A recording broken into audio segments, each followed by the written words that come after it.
Part 2: How Beauteous Mankind Is. Incel is shorthand for involuntary celibate. It refers to men who feel unable to engage in romantic or sexual relationships despite wanting to. The term was originally coined in 1997 by a Canadian woman known only as Alana, who rather ironically was one of the first incels. She created an online support group for lonely people struggling with dating, Alana's Involuntary Celibacy Project. At the start, it was not gender specific. Later, she would distance herself from incel culture due to her seeing it as going far away from the original goals of just being a support group for lonely people of any gender. This now exclusively male group has got an extremely bad name of late, and it's hard to argue they don't deserve it. From mass murderers to online stalkers. On a quick side note, the incels that often talk about women only going for chads are the exact same ones that call larger women undesirable. But for some reason they think they deserve what is known as a Stacy. If these references are unclear, allow me to clear them up.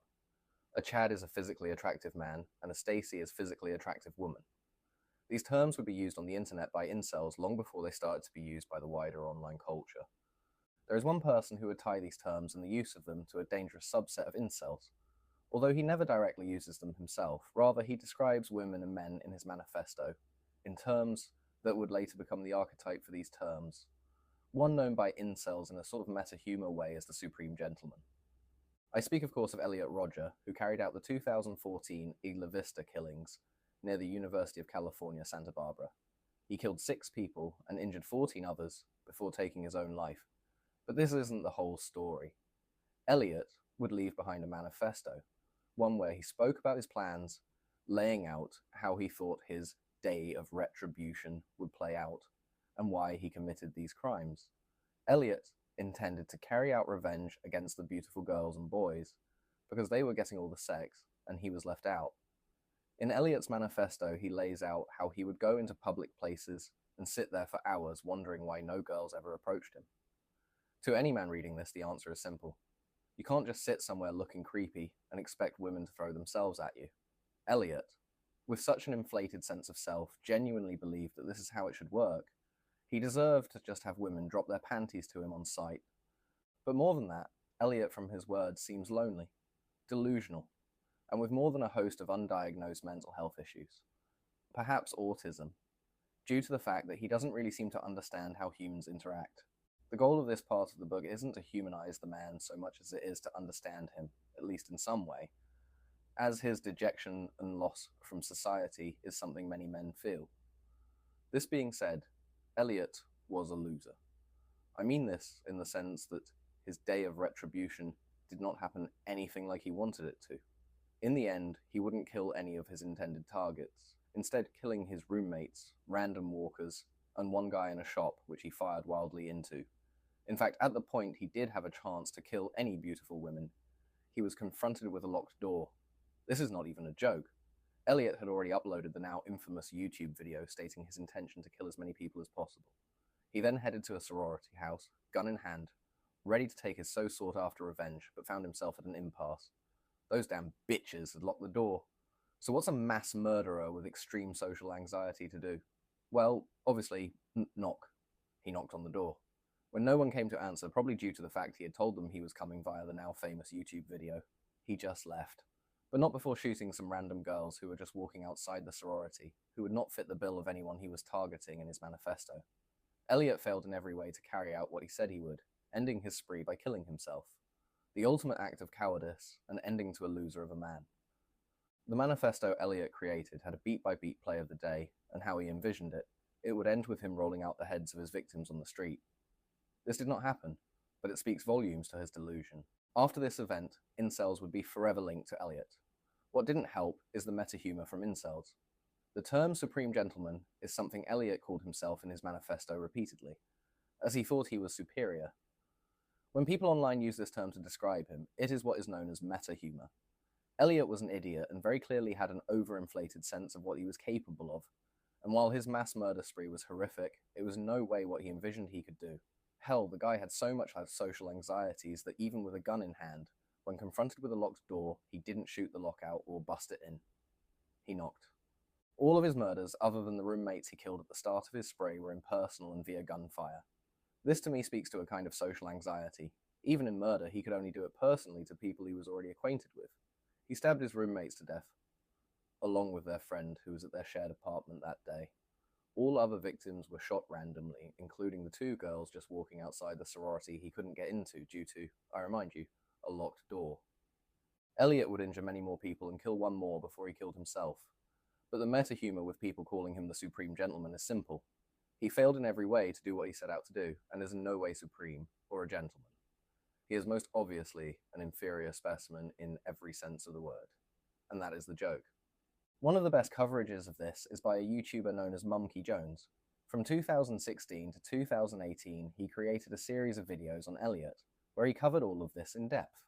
YouTube would ban this creator for these videos, as they viewed the satirical way he covered it as a promotion of violence and a breach of their terms of service. Of course, the internet being what it is, you can quite easily find these videos still, and I would highly recommend you watch them, as they break down exactly what Elliot was and the events of his murder spree in a way that makes sense of the events. Jones shows Elliot as what he was, a loser, but also provides some insight into the loneliness felt by many young men. Mumkey Jones himself is a fantastic source of information and insight into this world. His ideas can help you understand why these men might act like this, and of course, in some way that many people find distasteful, humanizing them. But after all, they are still human, and perhaps, if we can understand the ingredients that lead to these violent acts, maybe we can help prevent them in the future. So post-Supreme Gentleman, the perception is that incels are now all seen as dangerous. They are looked at as ticking time bombs that need to be fixed. Of course, this societal attitude breeds more dejection and therefore more violence. Since the days of Roger, it feels like incel shooter has become the normal go-to for shooters. But the term incel is, in and of itself, misleading. These men aren't acting out because they can't get laid, at least not in reality. They are doing it because they feel rejected by society. Like so many terms used today, Nazi, fascist, and now AGP being among them. Terms like incel serve only to distance understanding and reduce people down to basic elements, none of which do a good job of explaining why these people might think or feel the way they do. The real reason incels feel the way they do is because in some sense, like all of us, they were lied to about the world. They are told that if you just do a certain set of things, work out, get rich, get plastic surgery, you will achieve your goals. This is simply not true. For these men, goals of this kind will always be out of reach. And while some have the chance through positive thinking to get there, others never will, because of the facts of life. Most men with bad facial structure will never be with a woman that they see as tall, blonde, and beautiful. It's not for them. They instead will end up sad and dejected when they reach for these goals, but due to the internet and the way a lot of these women act doing OnlyFans, a website for the quick and easy distribution of pornographic material, and whoring themselves out online, these men see themselves as deserving of them. As, in their minds, these women are simply driven by money anyway. It is true that women of the same generation as the mass influx of incels are also lost, and horribly let down by society at large. But this book is not about them or their perspective. On a quick note, OnlyFans should be banned without question, but I refuse to elaborate on that further. The sad thing is, if only these men would just aim to be with people of their own standard, they would maybe find happiness. But we can see everything these days. The whole world is at our fingertips via the internet, and the lack of social roles, the jealousy and injustice of being born the way you are is ever present. It looms over you every time you log on to social media. There is someone out there who is doing what you do, but better. Someone who fills the gap you might fill, but in a more convincing and proficient way. Another class of people in a totally different culture that also fit a similar bill as the incel in basic elements is the hikikomori, which is a Japanese term that refers to individuals who withdraw from social life and seek extreme levels of isolation, often staying in their homes for extended periods of time.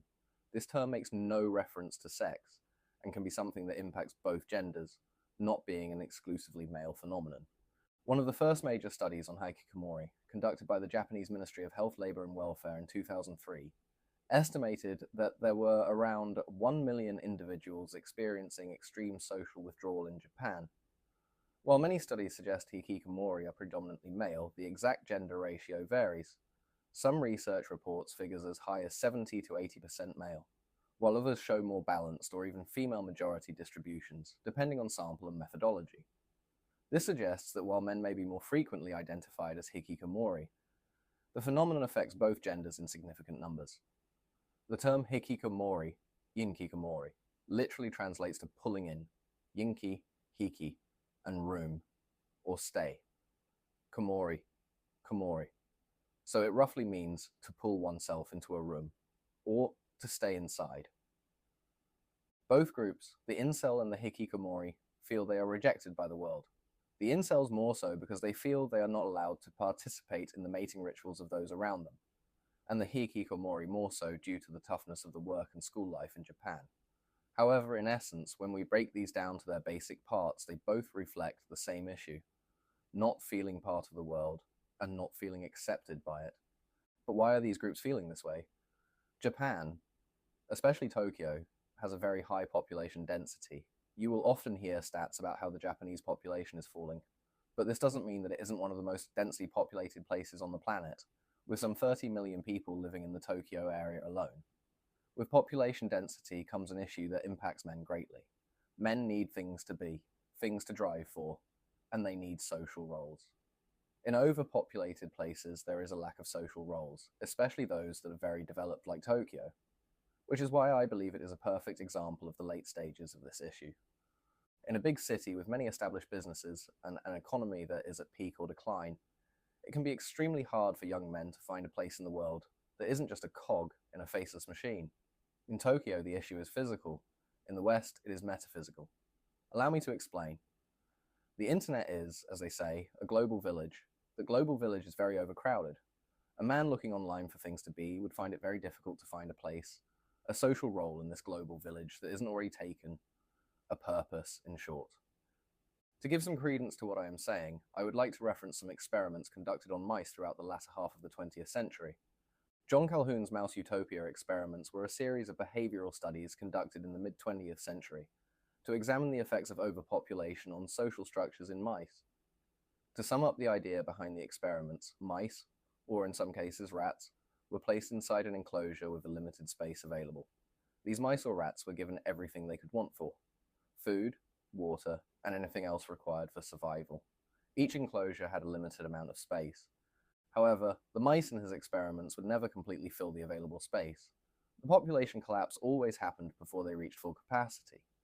The most famous of these was Universe 25, where Calhoun created a seemingly perfect environment for mice: abundant food, water, and shelter, but limited space.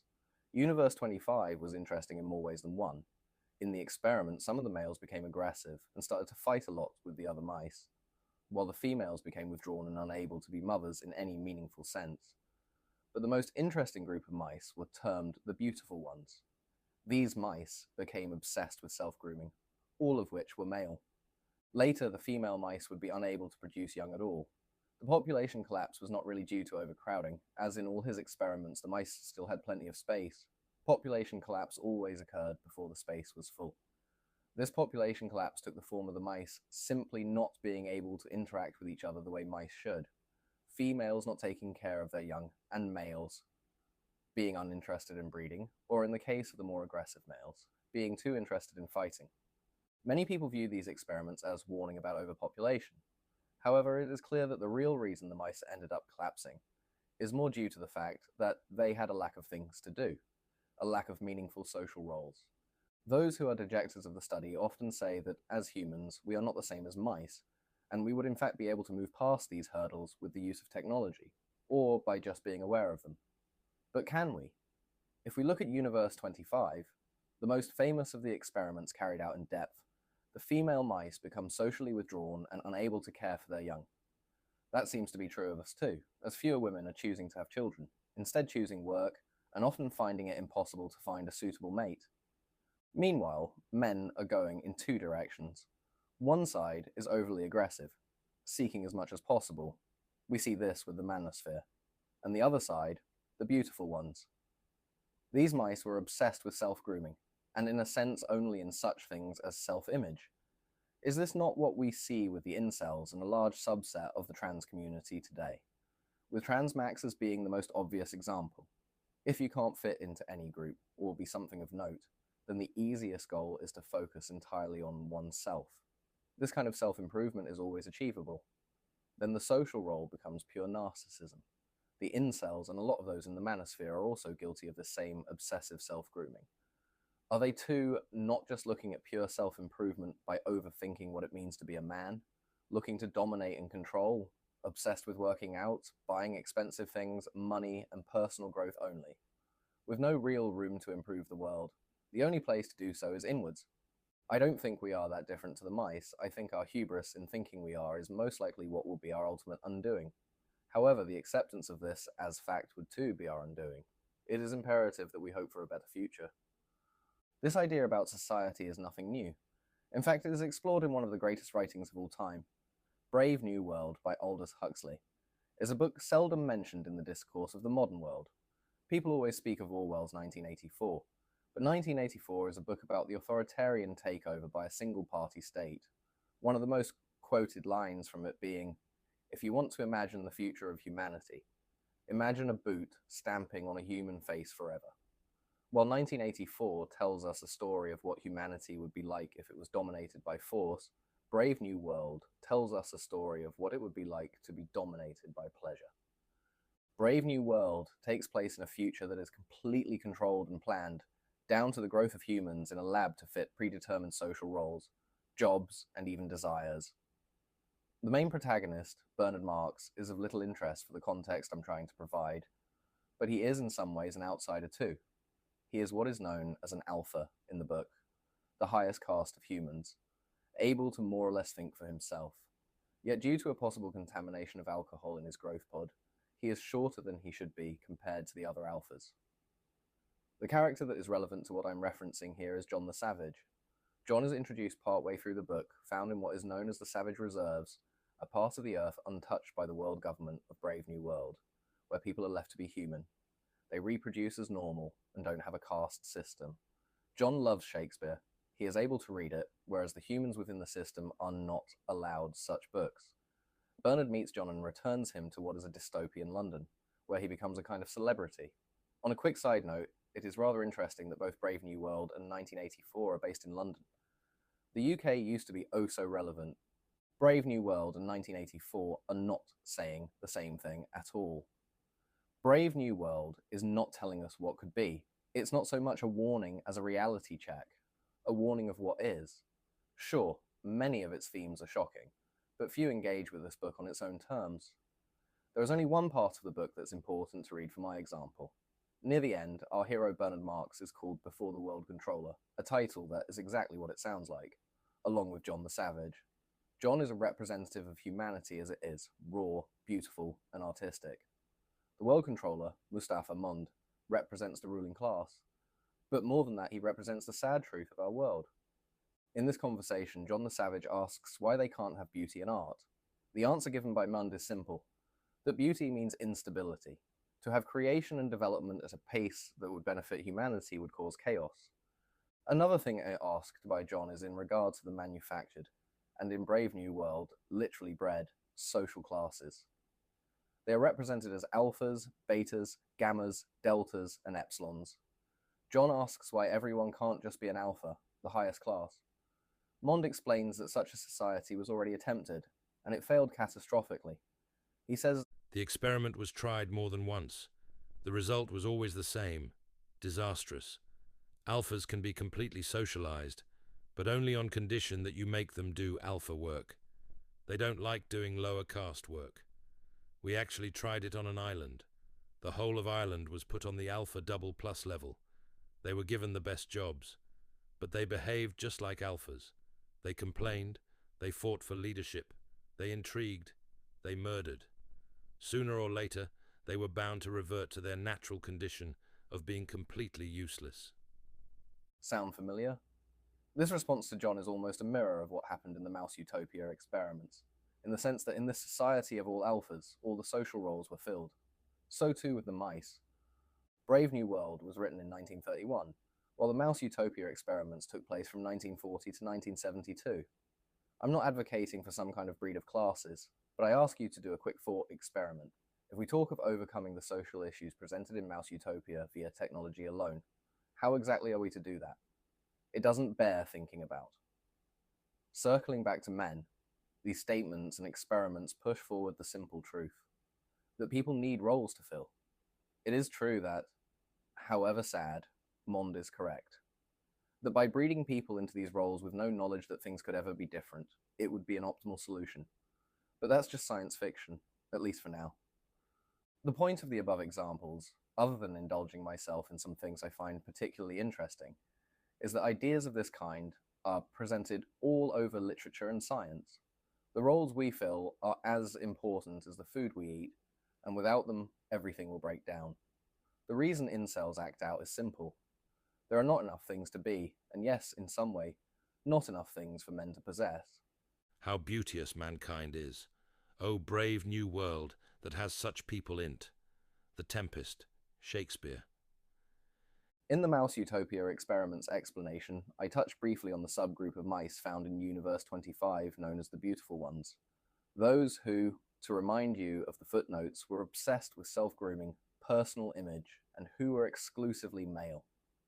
To go back to the transmaxers mentioned in the last chapter, another factor for them is that some were incels before they decided to transition. The original creator of the Transmaxers Manifesto meant it at the start as a way for incels to escape their fate.